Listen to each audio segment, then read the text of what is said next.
It's a beautiful day today, folks, and it's time to put a tow bar on the back of my ancient but much loved Honda CRV.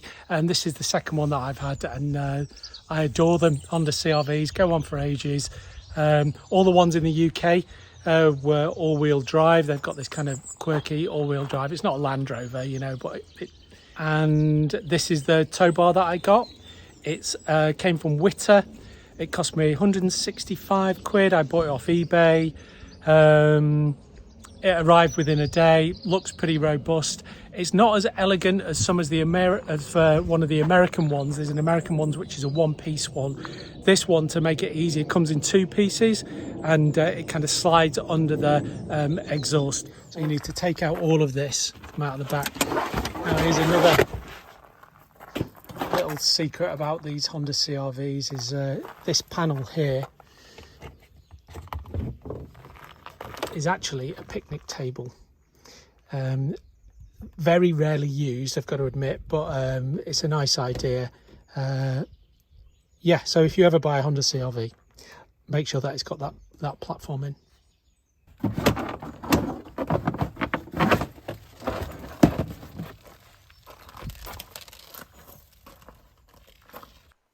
Couple of little retaining clips, one on the left hand side and another on the right hand side, and then there's a couple of screw-in catches where the fold out curtain above the rear connects into. So I've taken those little clips out from that hole there and that hole there, and then there's a few other clips here. There's a screw behind that, screw behind that. These are retaining catches that sit in the floor of the boot. They're held in by these little 10mm bolts. There's one there and there's one there, and this panel kind of sits over them, so you need to take them out. So I took that out there, removed that one, loosened that one off, took that one out there, and then I've got a pair of gloves on because I hate chopping my fingers. Let's see how this comes out. Well, that looks pretty good. Yeah, it just clips in there under this one here by the door. There you go.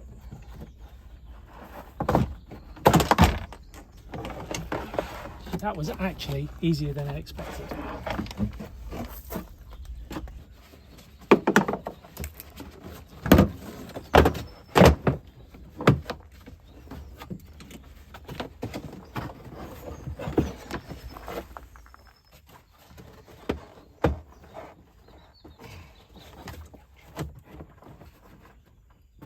Comes around the door.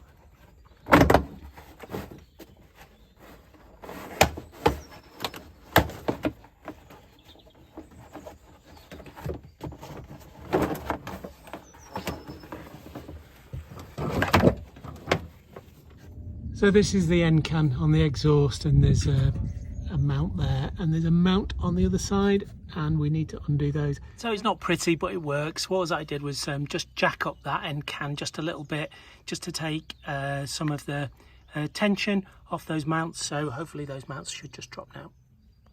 So I ended the clip on the driver's side. On the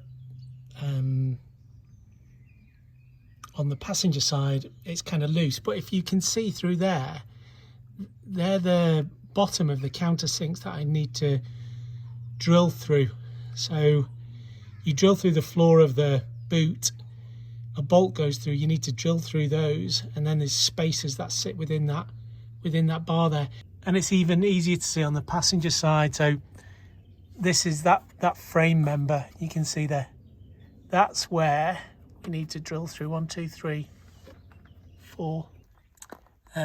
After you've dropped the end part of the exhaust, what you're looking for are 4 dimples that are in the top of the chassis, bottom of the boot kind of thing, and we're going to drill those out, and then they correspond to these holes here that are on the bar, and there's some more that are in this fitting here. I'll show you when I open it up. So it's these ones here, and they're already countersunk.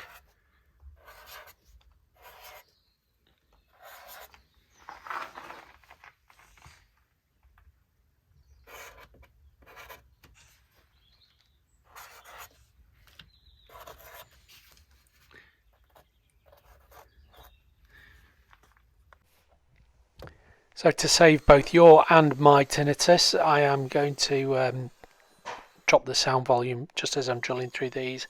So I think I used an 8mm drill just to punch through the top of, just to punch through the bottom of the boot floor, and then I opened it up with a 10mm drill. In the instructions it says you need an 11mm one, but you actually don't.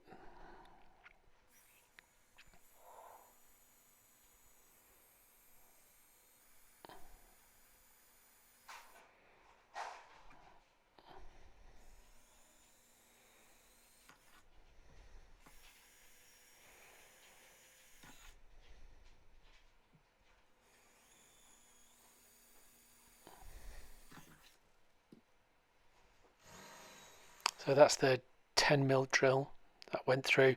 So that's just going through the top part of that beam that we saw underneath. And then when I move across, hold on, do I do it on that one? Then when I move across into the other side, you'll see what I do is I drill through the top and then push the drill further through so that it punches through the bottom of that arm. So I think I do it on this one first.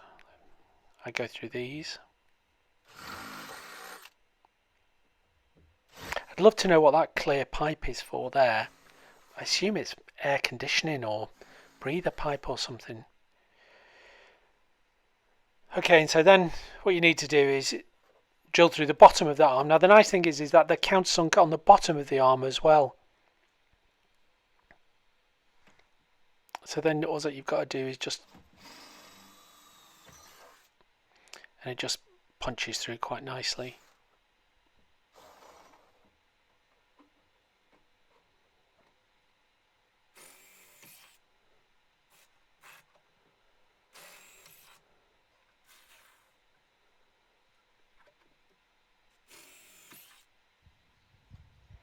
And there you can see what it's like underneath. Those countersunk holes, of those dimples have gone. Bit ambiguous here. Loosely attached sidearm D to left-hand chassis, blah blah blah. Oh yeah, and then on the inside we need to open them up to 20mm, so these bushes go in. It says in the instructions it needs to be 11mm. 10mm drill bit. That's just fine. Turns out I've actually got a 20mm drill bit. I've got a Makita 18V and a Bosch Professional 18V, and the Makita stuff is way better. Just better put together, better tolerances, better quality. I love the German stuff, but I think the Japanese stuff is better. So that's the spacers, the bushings, whatever you want to call it, goes through no problem at all, and then just did the same on the other side.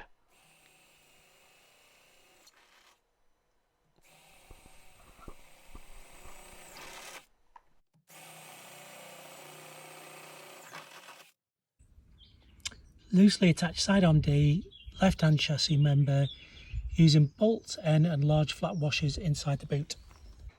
So I cheated a little bit with this. What I did was hung a bolt from the inside down and just connected the nut to it just so that it lined up, and then did it the other way, pushing the bolt going up through. Here's the spacer, it drops on over the top of it, and then goes the washer and the retaining washer. So there's the left-hand side one done. That one at the end is just a little shy. There's just a little bit of sealant there that I just need to remove just to get it to sit. And that's just on loosely, and the reason it's on loosely is because we have to fit the other one that goes kind of along here, which is going to be a bit more of a pain in the arse. This arm now needs to go up. You can see that I've got some wooden blocks there, like I'm doing this by myself. If you had somebody with you, it'd be a bit easier. You're going to have to get that bit in underneath and around the end can. That then connects onto the arm there. We just put in. So I managed to get it in. I couldn't take off that second exhaust clip there. If you had a pit, or if you actually elevated the back of the car on the axle there, it'd be a piece of piss because you could just kind of put it in. It'd be a be a 2-minute job instead of being a 20-minute job. Got there in the end on that side. It turns out you do have to undo that second bracket there so that you can get those bolts in. Bit of a pain. I used the jack just to lift this up, so to get it positioned, and I'll do the same with the exhaust to get the exhaust back up. Then what you have is some spacers that come in here. Okay, so the spacers go in, and then this big bolt goes through and attaches this connection piece. Just a quick learning point: before you tighten up that bolt that goes through the spacers and through the tow hook, get all this lined up and this bit in place and lined up and the bolts through.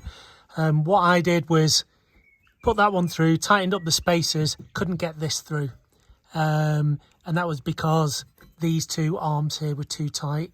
So in the end I had to loosen that off, get this in, and then tighten these up.